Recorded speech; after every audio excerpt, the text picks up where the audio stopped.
All right. Hey, everybody. All right. Give me a shout out. Give me a thumbs up. Let me know if I'm coming in. This is uh, YouTube had a new community standards kind of thing, and I didn't think I was going to be able to get on live until I had 1,000 people, but apparently we're good to go. Rebuke, reprove, and resort. Elra Holiday, Elton Butterfield. All right. Guys, I'm just going to go ahead and start talking. I'm going to be doing more of the live kind of things like this simply because it's, the editing and all that stuff of the other. It takes more time, and it's just easier to hop on, schedule a live and have a conversation. I was just going to start out with a little update before we get into the topic. I'm going to prove to you you're not prepared like you think you do. There's a lot of people out there that think they're prepared, and they're just not. I mean, I'm going to give you examples in our life how we've been people that have prepared for a long time, and life happens and stuff happens, and it just, you realize you're not prepared when you are. So we're going to talk about that in a little bit. But before I start there, I'm just going to give a little update post. Oldest moving out, and post COVID and all that. So something we didn't know, I should say, that goes along with this this virus is anywhere from 4 to 6 weeks out, you can start losing your hair and get hives. And about a week ago, my husband was complaining that he was losing his hair, and I said to him, I'm like, it's probably no big deal.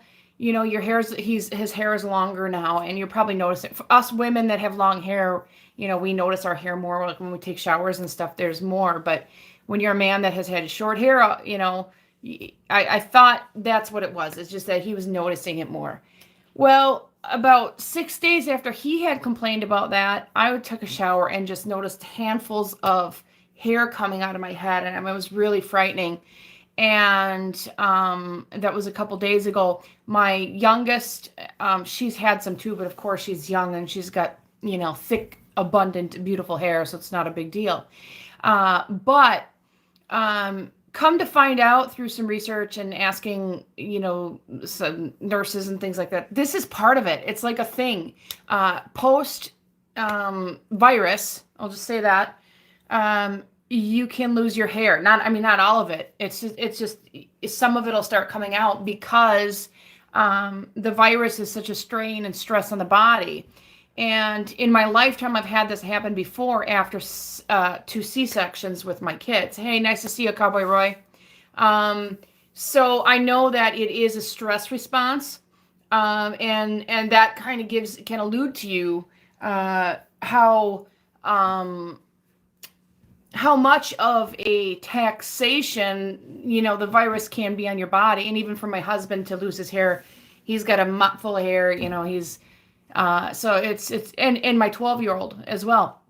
And then about a week ago, my 12-year-old was complaining, about little spots that itching.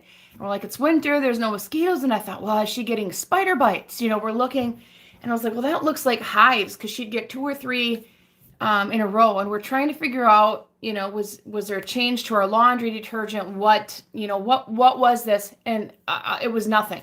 And then all of a sudden I don't even know if you can see here, but I got some on my elbow here. I started getting these little itchy bumps on my legs and on my stomach. And it's like, what the heck? Well, doing some more research, talking again to some nurses and, some people we know. And sure enough, hives is something that you can get either during or post COVID, virus. And these are all kind of things that we didn't know about. Our doctors didn't tell us this, in the clinic when we were there or anything.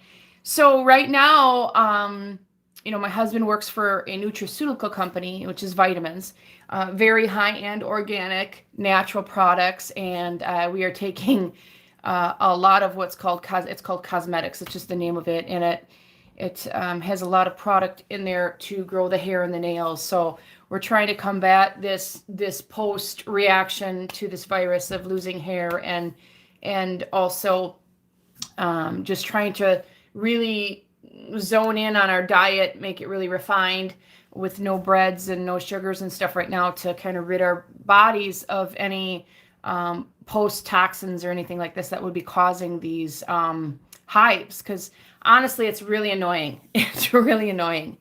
But folks, on to today's topic.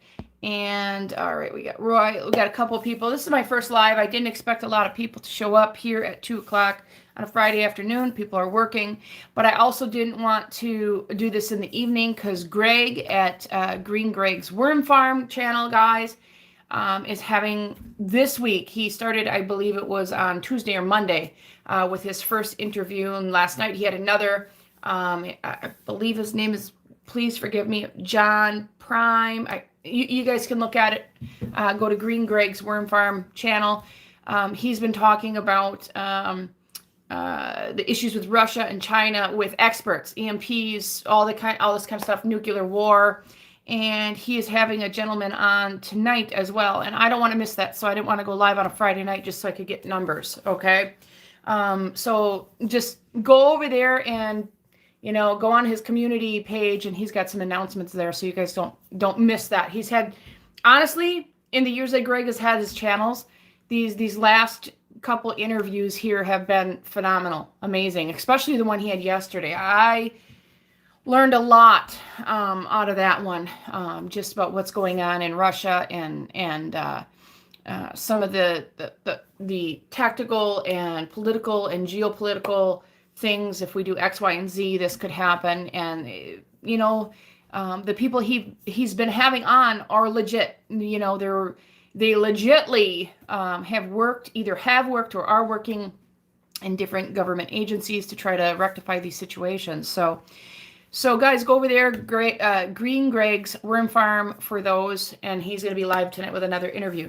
So anyways, guys, the point to this whole conversation today is for me to prove to you that you're not ready. So many times in the prepping community, the homesteading community, the just all around preparedness, and I guess, woke whatever community, that they get YouTube channels and things like this that we do XYZ, we're ready for anything. And you know what, the fact is there is nobody that is ready for everything, and there's nobody, even if you were preparing for one specific thing to happen, even like losing a job long term, nobody can be ready 100%. Okay, it's just not possible. And in my life experience, as ready as and prepared as we are, guys, I produce 100% of my meat, produce, vegetables, okay, all off my farmstead here.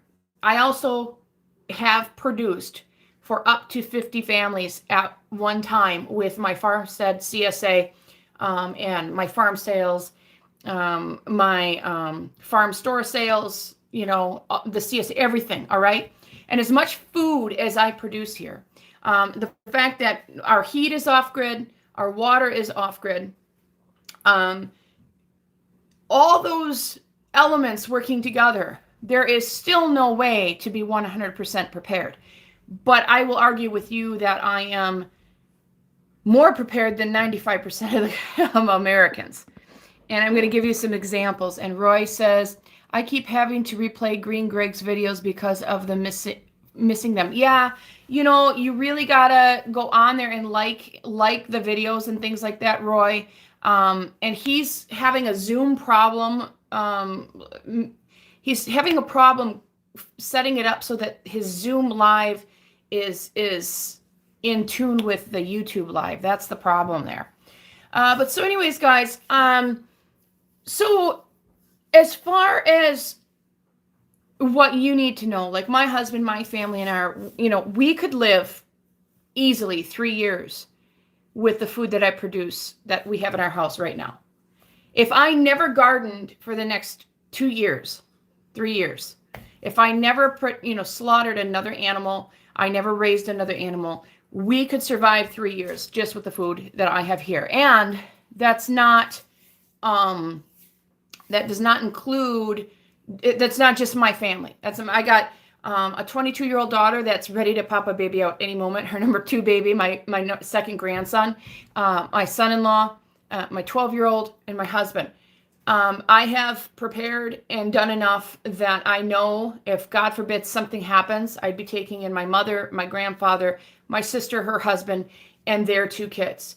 And I'm, a couple families that come along the way. I've produced food for dozens and dozens of families professionally through the farmstead, so I know how to do these things. And as I sit right now, I have up to 3 years. I would never even have to garden for the next 2 years and get by, and I still would have enough.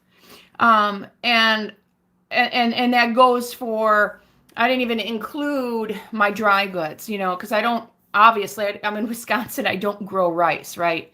But I have enough things like rice and dried beans and things like that will take me years, all right? But that's just the food side of it, all right? There's things, and I've discussed this on my other channel, Sustainable Stewards, but I haven't done it here. And you guys are a new kind of a community here, so I want to discuss this, and I want to recap this here with you.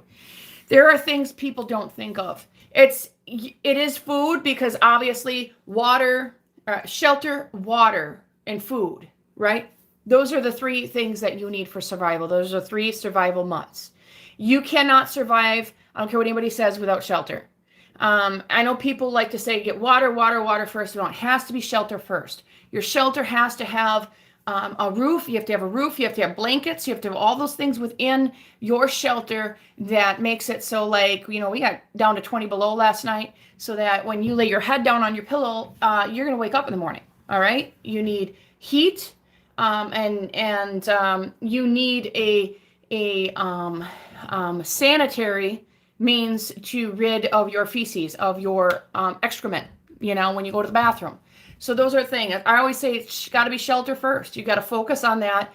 Make sure that is sound and you have those elements. And then it's water, right? You have to make sure that you have water, that if the electricity goes out, if you have an electric pump, guess what? You're not getting your water, right? So you have to have alternatives, either putting in a hand pump at that point to get your water, or a creek nearby, a lake nearby, whatever, that you can collect it, harvest it, collect it off your roofs, whatever, filter it, sanitize, boil it and drink it. You have to have potable water, all right?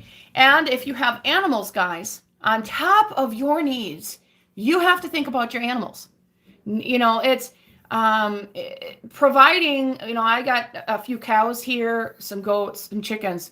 My cows in the summer months will go through 50 gallons of water in a day, right? If you don't have access to those types of things, you're going to be up the creek without a paddle. All right. Last night was Lee Wahlberg showing Russians special troops deleting unarmed citizens. Jesus, be praying for that situation in Kazakhstan, guys, with Russia, and it's just it's a hairy situation over there. But so, guys, that's my point. And then thirdly, of course, is the food. You can go 3 weeks without food if you had to, but you should have it. All right. Now let's throw in, some possible, what ifs in here, right? My husband and I'm just gonna say it off the bat. We are praying people. We are people of faith, and we do believe that the Creator speaks to His children, and no matter what religion, no matter what race, no matter if you don't believe in the Creator, if you don't believe in a God, we believe that He speaks to His children. And He has spoken to us through different ways and methods and means, through dreams and visions. And we're not preparing for this one thing only, but we are preparing and going overboard with certain things to be able to survive a EMP attack on the United States. All right. Before I even knew what that was, God was revealing things to me through visions and dreams, and I had to research to find out what he was even showing me, because I didn't understand what he was showing me until it was made clear to me. So we've been preparing for that for some odd years, about 7, 8 years. And but within that, guys, things come along, right? Job loss comes along, storms come along. Not this last summer, but the summer before. So 2 summers ago. And this was a really good test for us. We had some massive storms. I do believe we're in somewhat of a solar minimum. I don't believe like a lot of people that it's the end of the world. Oh my gosh, we're not going to be able to grow crops in the United States. It's nonsense. Farmers in the United States are the most adaptable people there are. We have new technologies. I mean, for Pete's sake, I'm in Wisconsin. It's 20 below. I'm going to start gardening next month in February out of my greenhouse. I mean, we have methods here to extend our seasons and, get through the tumultuous weather changes. We have that. We're not going to run out of food anytime soon in the United States. And for those of you guys, you're new to my channel and you're buying into that, you're not going to get that here. Listen, I farm. I not only produce for 50 to 100 families off of my farm, I also work in the dairy industry. I have my whole life. I milk cows for a wonderful family farm. We milk over 200 cows morning and at night, 6 days a week. I know a lot about the dairy industry. I know a lot about farming as a whole through the United States and particularly my region. Guys, we're not running out of food. There's so much food wasted in the United States you don't even know. There might be situations where this, that, or the other thing is missing off the shelf. It's not because the food isn't there. It's because of market manipulation. It's because of transport issues. All right. So I always like to calm people down with the we're running out of food thing. It's just not happening right now. I would be the first to warn you if it was going to come. But so anyways, guys, 2 summers ago, I just got done planting 300 tomato plants. I just got done planting 250 bell peppers, and things were just going beautifully. And in my heirloom tomatoes, guys, I save all my own seeds that I replant every year. They were just at that point where I just had to start trellising them. They're about 2 feet high to 3 feet high. I just have to start trellising them and prune them back. Or if it went another week, it was going to be a mess. And we got a hell of a storm at about 1 o'clock in the morning. We had 100-mile-an-hour A-line winds that came through here. One of my apple trees out on the west side of the property, and these are medium-sized trees, not huge, with a big, exposed to a lot of air. I mean, it tipped right over. We were able to save it by pulling it back with the truck and putting stakes and wiring it. We saved the apple tree, but that just goes to show, to take down a little tree like that. A big tree will go down in big winds, but little trees like that, it was really windy. We lost shingles off of our roof. The whole community, there was barns that lost all their roofs, shingles gone. There was buildings that were just with this A-line wind, they were just pushed over. I found buckets literally a mile down the road from us. So it was really bad. Well, needless to say, I lost that entire garden that I had planted with the 300 tomato plants and the 250 bell peppers that was on the west side of the property. It was a tangled, mangled mess. It wasn't that a lot of things got broken, but by that point, everything was on the ground. It was wet. And for me to pick it up, I would have been busting things off. So all I could do was minimize the damage and try to pick through. But that summer, we had so much rain, guys. I remember June and July. In June, we had 3 days with no rain. In July, we had 3 days with no rain. And then in August, it dried out a little bit more, but it was only we only had 5 days without rain. It was just a very wet season. Well, guys, that storm with that 100-mile-an-hour wind knocked our power out. Now, my heat and my water is off grid, so that wasn't a problem. We were still taking hot showers, and we still had water, but the electricity was out. Now, because I'm a farmer, I have a couple freezers with beef and chicken and things like that I sell. And so those things have to stay up and running. Well, it was no big deal to get the Jennies, the generators hooked up and get those things going. That was no big deal. But where the crisis came in is a refrigerator, 2 huge, and we're talking 27 cubic foot freezers full of meat, plus a small one. And the fact that the ground by this time was so flippin' saturated from weeks and weeks of rain that we had water coming in around the side of the house, and it was just flooding in from like around the septic, where the septic goes out to the holding tank.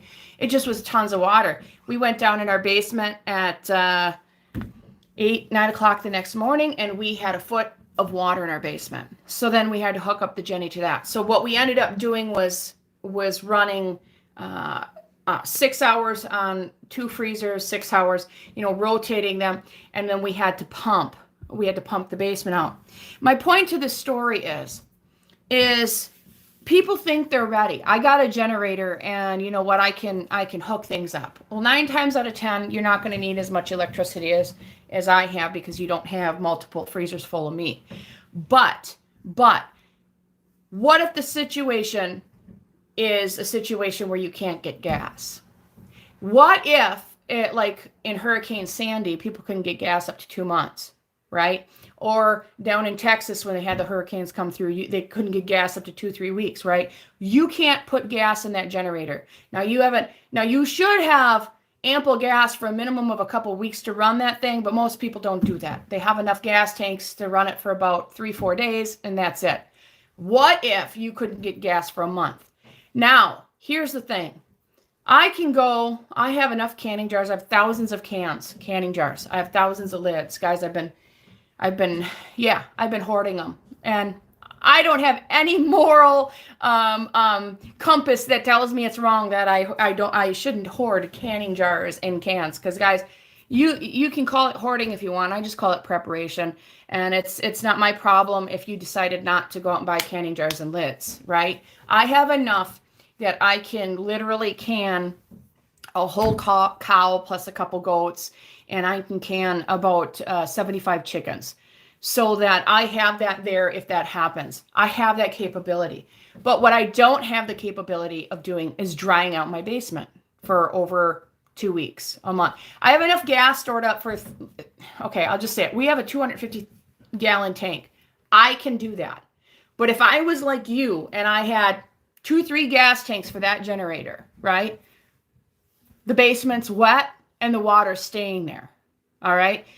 What happens when basements get wet? You get mold, right? So these are the things that you need to think of. And this is why I tell people, you think you're prepared, you're not. You haven't thought about the water coming in the basement. You have not thought about the condensation on like up here in Wisconsin. We don't get really high temps. We don't get into the hundreds, but we'll get a 90, 95 degree day on an occasion.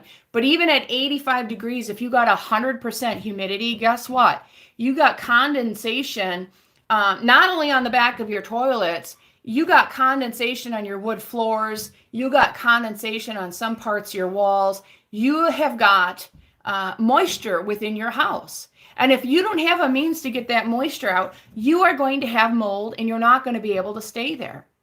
Now, not every state is as humid as Wisconsin. We got the Great Lakes up here, so we get quite humid. Down in the southeast, you guys got humidity. Arizona, New Mexico, you guys don't. That might not be something you have to worry about. But there's always something that comes about that you don't think of, like condensation, like mold, right? That you need to think of now so you can rectify those situations. Now, is there off-grid alternatives to sucking water out of the basement? There are handheld pumps where you can sit there and do that. But with that said, if you haven't bought them ahead of time, they're not going to do any good to you, right?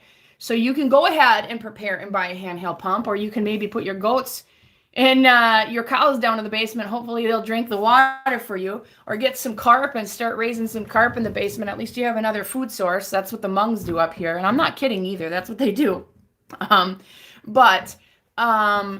So guys, point to this is you're not as prepared as you think you are. There's things that we have gone through, even with, even with losing a job.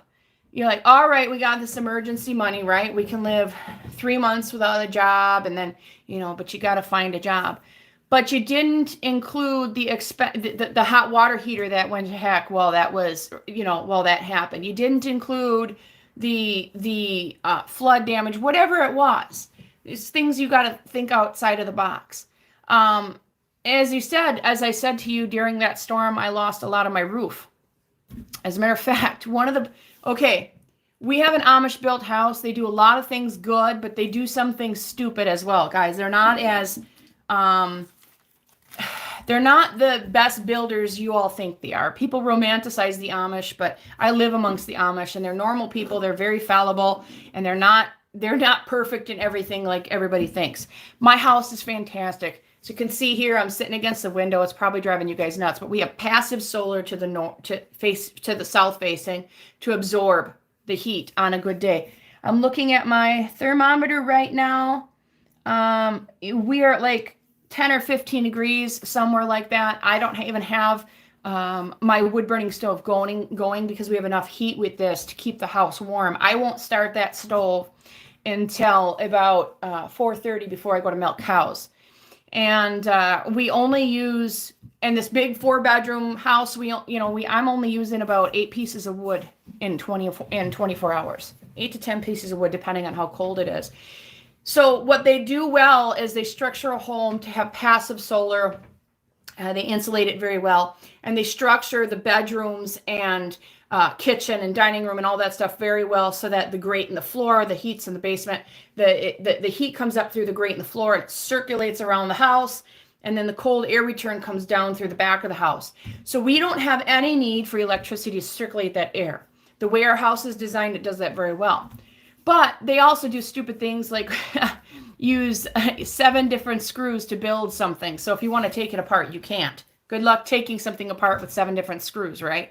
And what they did with the roof before we moved in is on a shingle, right? You have your shingle tape, which is, it's a plastic. You have that, and you're supposed to put at least five roofing nails in that shingle minimum.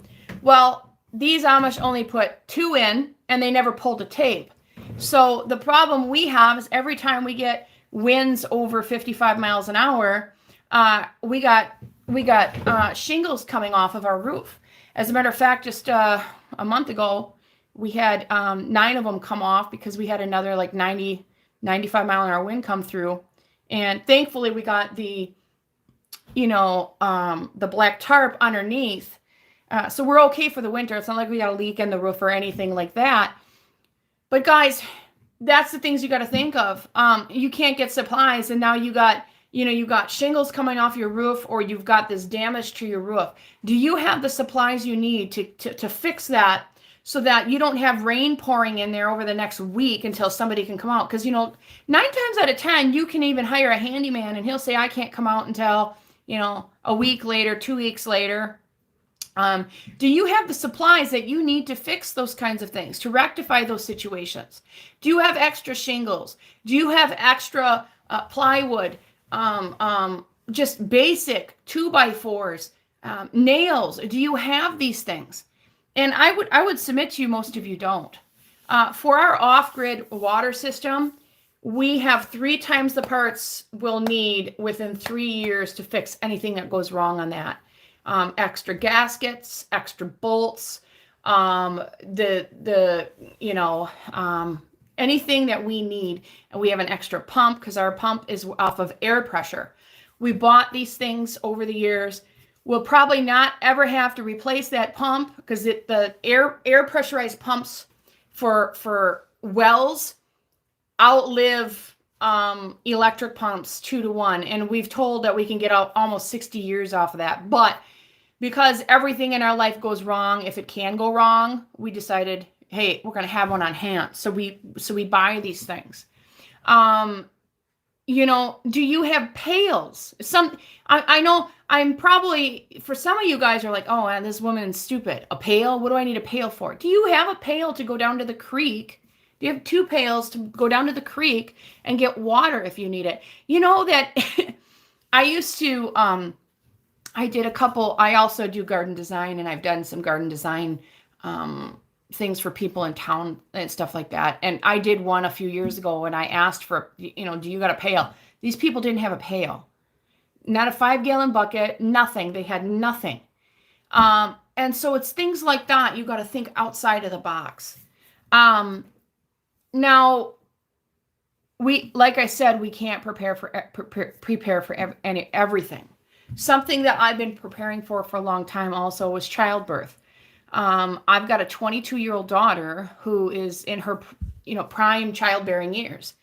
And the thought had crossed our minds years ago. Well, if we can't get her to a doctor, or we can't get a doctor or a midwife to come here, we better know how to deliver babies. We better know how the signs, how to figure out and feel how the baby is positioned, so that if she goes, if somebody goes into labor, we have to know if we have to go out of our way to get to the hospital.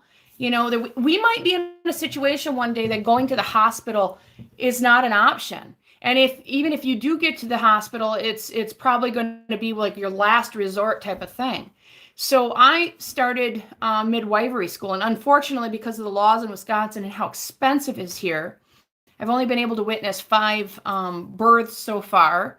But I have all the knowledge I need at this point to determine which way a baby's, if the baby is breech, if the baby is, dropped, if the head is down, if the head is up, to figure out that part. And the means to listen to the heartbeat and know how many beats per minute and all that kind of stuff that is normal. The very basics, so that if we had to deliver a baby here, we could do that. Now, on the other half of that, like I had 2 ectopic pregnancies, guys. If we get hit and things are really bad and stuff like that happens and you can't get to the hospital, like I pray none of this ever happens, because if it would have happened when I had my ectopic pregnancies, I would have been dead. That it would have been a horrible situation. So again, we can't prepare for everything, but I'm doing the minimal that I can, so that, because I am the bug out destination.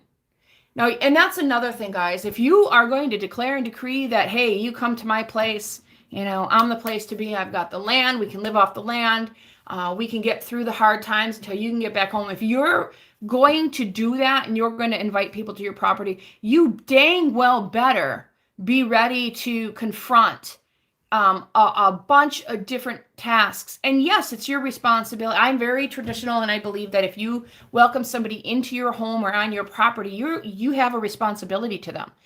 Not to say that these people have to come and not work, right? They're going to work. They're going to do those things, and they have a responsibility to their family. But you should be going above and beyond with medical equipment, bandages, medical knowledge, all those things, so that you're not just taking care of your family. If Johnny over there, right, he falls and breaks his leg or sprains it, you got the splint, you can put that splint on.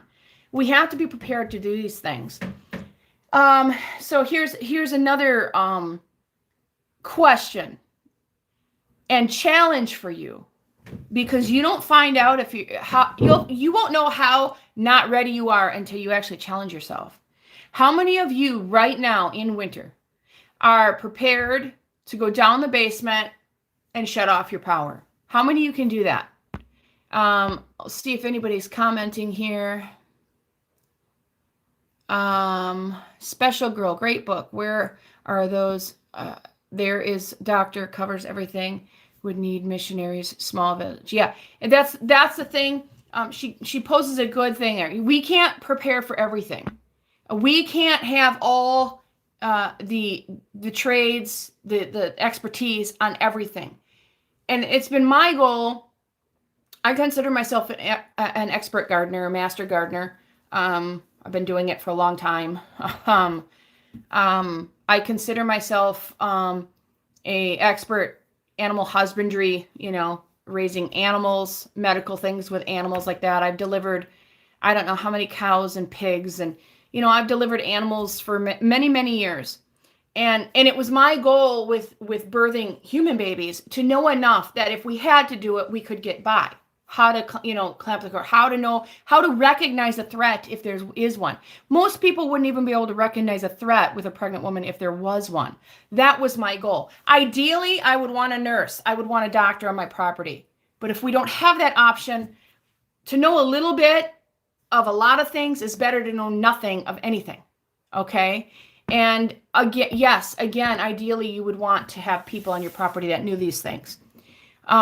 Then of course the books and games and entertainment. And yes, and Roy, that's exactly what I was going to get to next. Hey, 1 second, guys. Ruby, can you grab my plug-in for my phone? It's going to go dead here. I'm sorry, guys. I got to get my plug-in here. But another thing is, are you prepared for the mental challenge, right? The stress of this. Guys, I just had my oldest, my 22-year-old, her husband, and my year-old grandson living with us for the past year and a half, almost 2 years, because they had issues with jobs because of COVID. At one time, they couldn't pay for rent because he wasn't getting the hours he needed and things like this. When you go from one family, husband, wife, maybe 2 kids, whatever it is, to adding another family, even if that family member is an older child of yours that comes back with his or her spouse, guys, it's stressful. I'm going to tell you that. And you think you have enough room in your house. You think you have enough refrigerator space. I'm telling you, you don't. You don't have enough space. You don't have enough room. With another family comes another family dynamic, comes stress and even agitation at times. And it's just a fact. I'm good for about 3-4 months. And then, 1 second, guys, I gotta plug this in. All right. And then I get to the point where I need my space back. It's hard. As much as I love my little grandson, to have him here and his mom and dad and us, the house gets really loud, and we're pretty quiet people. We sit down, we'll maybe watch like, what's the show, Ruby? We watch an episode of Dual Survival at night, and then my husband and my daughter plays a game. I usually am reading, and then we go to bed. We're pretty quiet people. So you add another family into that, it does become stressful. And I submit to you, mentally, you're not prepared for it. You have to be prepared to not only take them in their different lifestyle, their different attitudes, because yes, your children get a different attitude, so to speak, once they get married. It is just a fact. When the husband and wife comes together, they mesh and they have this different lifestyle that they didn't have with you. And you have to be prepared to accept that. I will tell you right now, if you are the bug out location, if you are the destination where your kids are coming home or other people, you need to make very clear right now, right today, you are allowed 3 pairs of pants, 5 shirts, your Sunday's best. If you can't fit your clothes into 2 paper bags, it stays. Because I'm telling you, with many people, the space fills very fast. Very fast. Now, if you got kids and you got grandkids, you know how much stuff comes with those kids. Just babies. My daughter's got number 2 almost ready to come, and you have to have multiple, 0 to 3, 6 to 9. You have to have all these different sizes and clothing for these kids to grow. So the last thing you want is adults coming that don't need to have a plethora of clothing coming into your house and taking up that space. So what I have told to my kids is a 2x4 Rubbermaid tote. Your clothes must fit into that. I don't care if it's just you and your husband or the kids, whatever. No more, no less. And with that being said, your winter clothes in there, your wool socks, your wool hats, your long johns, all those things. And I believe it's okay to buy extra things like long johns and stuff like that and keep them in, underwear, things that you wear out quickly. But I'm telling you, when you move a bunch of people into your house, your preparedness mindset says, I've got to have X amounts of clothes. I got to have all this backup. But I'm telling you, there's not going to be room for it. When you start doing, especially if you start gardening together, canning together, the space fills quickly. So have the clothes that you need and buy good quality clothes. That's one thing here, like just with my lifestyle. I will spend an extra $10 on a good pair of jeans. You know, for you ladies out there, if you're like me, we haven't been able to buy like real jeans, real denim in 15 years. It's all this stretch crap. And you wear it for 6 months and there's holes in the seams and stuff. So if you find good jeans or good wool pants or linens, spend the extra $10 or $20 now so that the clothes last longer. See, the one thing that the Amish do well is they make their own clothes with good quality fabrics. And most of the women have 2 or 3 dresses for the work dresses for the week, and then they have Sunday best. And the husbands have 2 or 3 work outfits for the week and their Sunday best. And that's how they fit a lot of people in a small house. You just can't be filling the house up with non-essentials at that point. Now here in Wisconsin, of course, you need, you know, if you're in a cold climate, you need to take heed of that and have what you need to get through the winters. But there's a lot that people don't think of. We have 600 square foot. We could all sleep in the house by the wood stove, but during the day wouldn't work. At least one would have to have a greenhouse. So Space Girl says they have a 100 by 22 greenhouse. That's fantastic for the daytime. Absolutely, Cowboy Rogers, 16 batteries in the bathroom closet. Yeah, so, you know, that's another thing you have to think of is space. That bathroom closet that has linens, you know, sheets, and washcloths and towels. Guess what? Everybody gets one towel and it lasts you a week. Because we need that room for medical supplies. We need that room for other things. The stuff that you have in your house, the 10 pairs of jeans, the multiple shoes, you know, I don't know. I got 3 pairs. I got my my rubber mucks for the barn. I've got a pair of tennis shoes, which don't fit me very, very well. I don't wear them because they never fit. Hiking. I got hiking shoes and some summer sandals. Most of the time I'm barefoot in the summer. I don't, you know, we don't mess our house up, but we buy good quality products. I like with a muck boot. I like to buy a muck boot that lasts me 2 years. I wear, for many years I wore cowgirl boots and I would spend $300, $400 on a boot, but that boot would last me 6, 7 years.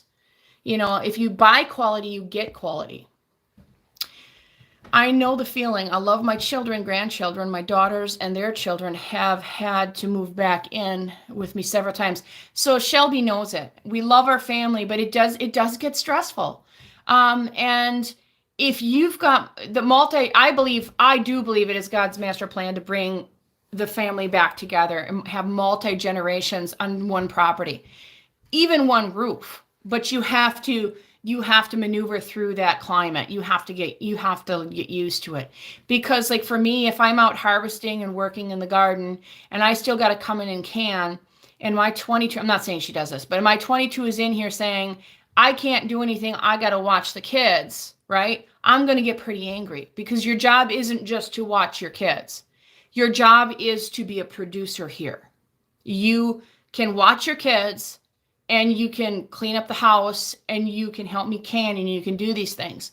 You know, if you got a child that has that mindset, and guys, I'm telling you, this generation, no matter how good you raise them, I'm not saying that my daughter does that, but I got a friend right now that her daughter and son-in-law moved in and she's having some emotional issues and some stressful issues. No matter how good you raise them, our culture tells this younger generation that they have this entitlement, that they're entitled to things. I'm 40. I just turned 44. I was raised that if your elder, I don't care if your elder was 37 and you were 25, if they walk in the room and there's no seats to be sat in, you get your ass off that chair and you let them sit down and you sit on the floor. And I say it like that because that's exactly how my mother had said it growing up. And today's generation just isn't like that.